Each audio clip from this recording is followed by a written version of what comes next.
Yellowstone breakthrough fears the supervolcano is rising from the ocean with scorching magma. It's also found to be more active than they thought.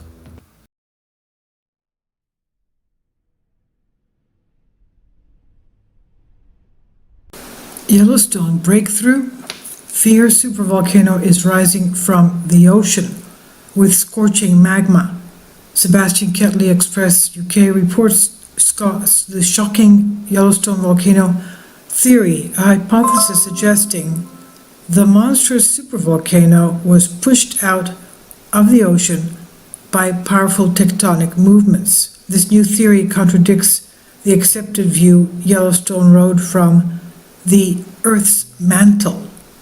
Well, recently they found a huge object, a structure lodged underneath the magma chamber of Yellowstone, and they believe that that is part of the tectonic plate, of the Pacific tectonic plate, pushing underneath Yellowstone. And yes, Yellowstone is part of the Ring of Fire. You may think it's not because it's so far in from the coast, but it is considered to be on the Ring of Fire.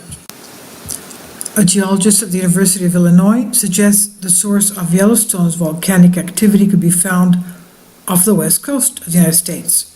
Dr. Lijun Lium, an associate professor of the Department of Geology, used supercomputer 3D modeling, and he established new models of plate tectonic movements which may have given rise to Yellowstone. The hypothesis that he presented radically changed the way scientists explain Yellowstone's fueling and formation processes. Julie Angel, Associate Professor of Earth Science at Parkland Sterkel Planetarium, said instead of the well accepting hypothesis of this material coming from deep in the mantle, he's proposing that it's the subduction of the ocean plate. We're talking about the Pacific plate, the Nazca plate off the west coast of North America, beneath the North American plate, that's causing the material to be shoved up close to the surface. He's proposing that that's the heat source, and that the source of this molten material for the Yellowstone volcano, not from deep in the earth, not from the mantle, that is. So that was the big takeaway.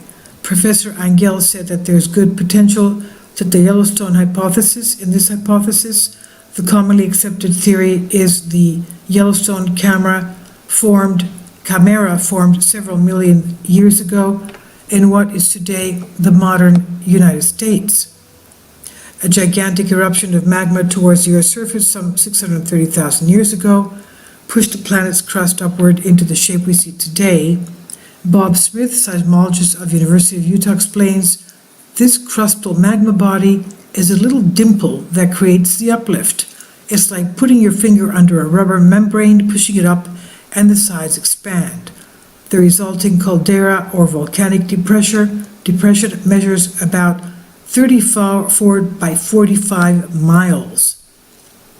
But Dr. Lium's new research has challenged the version of events, and Professor Angel thinks there is potential in it. He said, with more research, with more people taking a look at this, with more data being collected via this three-dimensional technology, I believe that it could be a competing hypothesis for Yellowstone. The news comes after a team of scientists at the University of Oregon found evidence suggesting the presence of a new body of magma underneath the Yellowstone supervolcano. Research used powerful computer modeling to prove a mid-crustal layer of hardened molten rock separates two magma chambers. Ilya Binderman, professor of Department of Earth Sciences, who co-authored the research, said the results of the modeling matches observations done by sending seismic waves through the sea. Quote, this work appears to validate initial assumptions and gives us more information about Yellowstone's magma locations. Now I wonder if that has anything to do now with more frequent eruptions or longer eruptions between longer periods of time, because that means that it's very close to the Ring of Fire, what's happening in the area of the Ring of Fire. This is on Express UK.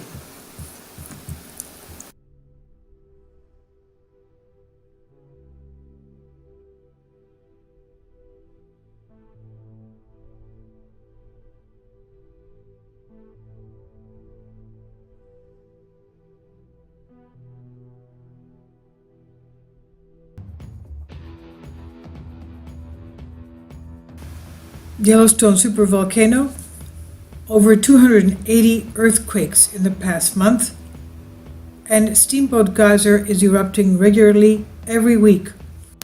And from what we see from the Geodesy GPS graphs, we'll see that there's a lot of deformation around the caldera area. These are the earthquakes that we've had recently in Yellowstone. For the past month, they've been over 202 here. The biggest one here was 3 magnitude. And these were here clusters on the northwest, which were quite big as well. As you can see, they're around Hebron Lake. Another quake swarm here that we had a few days ago, again northwest of the park. This is the caldera we have here, and this is a lake above the southeastern part of the caldera. And going even more northwest, we have off the screen from where we left the 202 earthquakes, we have another 77 earthquakes. They're small, as you can see, shallow, and these again are the past month. And we can see that it's over, just about 300 earthquakes in the past month, and is still ongoing. A lot of them are quake swarms. The yellow is the past day. If it were red, it would be the past hour. The orange is the past day. If it were red, it would be the past hour, and the yellow are the past during the week. They don't show more than that because otherwise it would get too cluttered. But as you can see, there's quake swarms in most of these areas. There is mining here, but I would not say that all these quakes are from the mining. They could be because of the fact that Yellowstone has an uptick of earthquakes because of the ridge crests earthquakes as well. Just as Long Valley Caldera has had an uptick from the ridge crest earthquake, so has Yellowstone. They have the same magma body, the chamber that feeds Ridgecrest, which has the coastal volcanic field, also feeds Long Valley Caldera and the high threat volcanoes on the west, and another arm comes through the fault through Nevada and comes up towards northeast towards Yellowstone.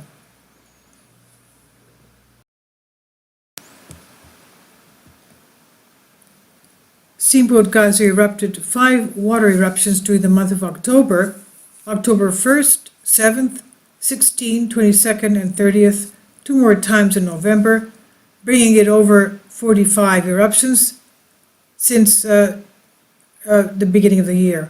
Now, in October, scientists recovered 15 semi-permanent GPS stations from various locations.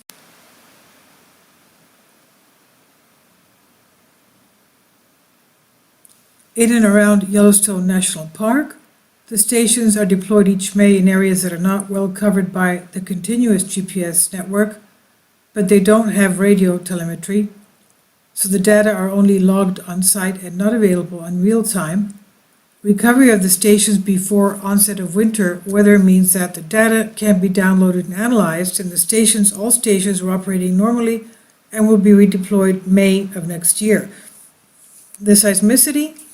During October 2019, the University of Utah seismographic stations responsible for the operation and analysis of Yellowstone seismic network located 193 earthquakes in the park region. The largest event was a minor earthquake of 2.9, 16 miles northwest of Mammoth, Wyoming, October 16. And the October seismicity in Yellowstone included a swarm of 39 quakes in the area east of West Yellowstone, Montana. That occurred October 4th to 12th. And the largest swarm event, minor earthquake of magnitude 2.1, was located 4.5 miles east-southeast of West Yellowstone, Montana. The second swarm was 87 earthquakes and occurred October 26th to 31st. The largest swarm event, a minor earthquake of magnitude 2.6, 15 miles south-southwest of Mammoth, on October 26th. The earthquake sequence like these are common and account for roughly 50% of the total seismicity in the Yellowstone region. Yellowstone earthquake activity remains at background levels. Now, what about the ground deformation? Deformation in the Yellowstone area has been variable, but minor over the last few months. Subsidence of Yellowstone caldera is indicated at stations on both the Sour Creek and Mallard Lake resurgent domes, although that subsidence may have been paused in October. In the area of Norris Geyser Basin, GPS data shows subsidence of about 2 centimeters, that's less than an inch, since September. This subsidence is the first significant deformation at Norris since the October 2018, when uplift that began in 2015 stopped. An example of GPS data can be found in the link here in NAVCO. Yellowstone Volcano Observatory provides long-term monitoring of the volcano and earthquake activity in the park, and Yellowstone is the site of the largest and most diverse collection of natural thermal features. It has over 60% of the world's geysers, as we know, and it has over 10,000 hydrothermal areas. YVO is one of the 5 USGS volcanic observatories that monitor volcanoes within the United States. This is from Caldera Chronicles, the latest one. And so we have the subsidence, that's the deformation taking place. And we also have movements, of course, from what Geodesy shows us.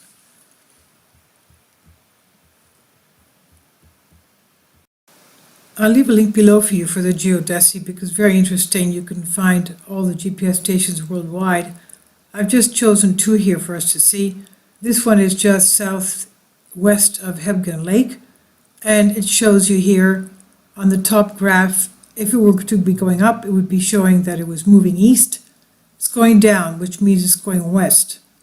And the second graph means if we're going up, it would be going north. It's not, it's going down, so it's going south. So this deformation in the past 5 years, you can see that it's going, 15 years, sorry, for 2005.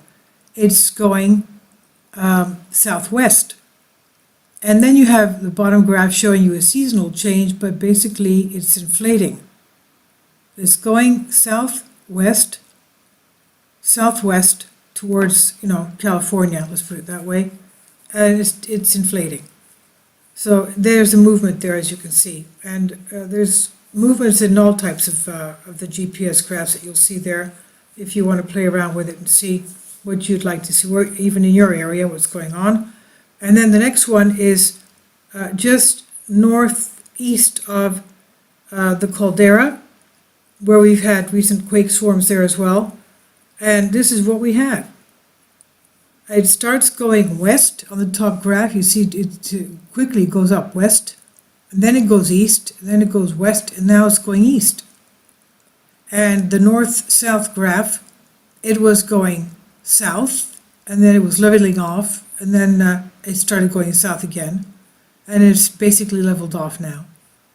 And the deformation in the bottom graph shows you that it was really inflating, and then it started deflating, and then it started inflating again very quickly, and now it's in subsidence, it's deflating there. So as you can see, it's breathing. It's really heaving and breathing. This is basically around the caldera area, whereas the other one that we saw before was below Hebgen Lake, which had the 1959 earthquake of 7.3. But this thing around the caldera is really active, as you can see. So we do have the Yellowstone Volcano Chronicles, their updates every week. They give us some information, but we can get our own information looking at the Geodesy GPS stations because they plot every single earthquake as to its position. And you can see the deformation for yourselves, what's going on there. And I'll leave you a link also for the Old Faithful geyser section because you can see that there's a lot of steam there. You may enjoy that as well. I'll leave links below for you for this.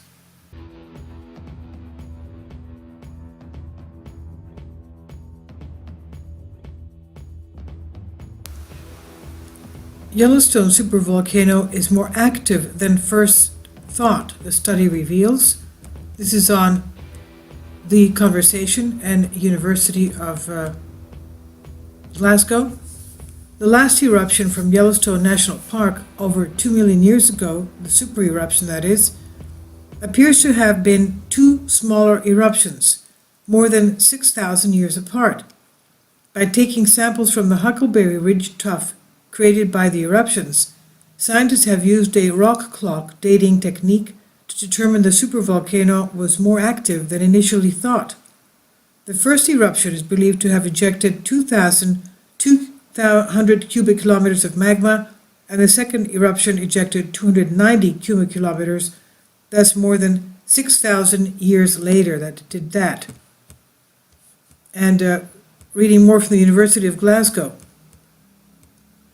The rock clock sheds new light on size and frequency of Yellowstone super eruptions. A volcanic super eruption in America's Yellowstone National Park 2 million years ago was actually two smaller eruptions 6,000 years apart, new research has revealed. Scientists at the Scottish University's Environmental Research Centre, SUERC, and Washington State University in the US have used a rock clock dating technique to more precisely determine when volcanic rock samples from the Huckleberry Ridge tuff were created. Yellowstone National Park in Wyoming, home to the largest volcano system in North America, the researchers' findings paint a new picture of a volcano which is more active than previously thought and could help to develop understanding of the chances of another supereruption in the future. Previously, the Huckleberry Ridge eruption was believed to be the fourth largest known to science. The new ages for each Huckleberry Ridge eruption reduce the volume of the first event to 2,200 cubic kilometers of magma, roughly 12% less than previously thought. However, it still remains one of the largest known to have ever occurred on Earth and would have darkened the skies with ash from Southern California all the way to the Mississippi River. The second eruption, 290 cubic kilometers, took place more than 6,000 years later. Scientists dated the Huckleberry Ridge samples at the NERC Argon Isotope Facility in East Kilbride using a technique known as argon-argon dating. Dr. Darren Mark of the University of Glasgow, who led the research at SUERC, said, "Argon-argon dating involves using a mass spectrometer to measure the ratio of radioactive potassium in a sample of rock to its decay product, which is argon. We know that the half-life of this radioactive decay is 1.25 billion years, and so we can determine the age of any given rock. The older the rock is, the more argon we'll find in it. Examining the radioactive decay essentially allows us to use rocks as incredibly slow clocks. At SUERC, we continually refine the technique to allow us to make more accurate measurements. Increasing the precision of our measurements gives us a sharper lens to examine events from the distant past and enrich our understanding of Earth history, such as the cycle of Yellowstone eruptions." Dan Ellis of Washington State University School of the Environment said, "The Yellowstone volcano's previous behavior is the best guide of what it will do in the future. This research suggests explosive volcanism from Yellowstone is more frequent than previously thought." The study was funded by Natural Environment Research Council, National Science Foundation, and this is on the conversation and also the University of Glasgow.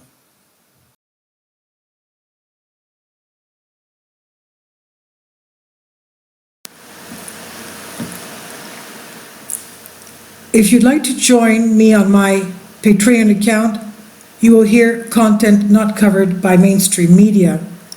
These riveting stories will be based on my research, and I will state my opinions and give my personal insight on diverse and controversial subjects and world events not covered by mainstream media, and not supported by YouTube guidelines. So whatever I have on my Patreon, most of those will not be on my YouTube channel. Please consider becoming a member today. More of the most significant and important videos will be on my Patreon channel. Your support helps me to continue my research and keeps this YouTube channel alive. And we depend on your support, your generous charity, because we help economically challenged families here in Athens, Greece, in Kapota, and we also help the young generation with university tuition and the community around our church. Thank you.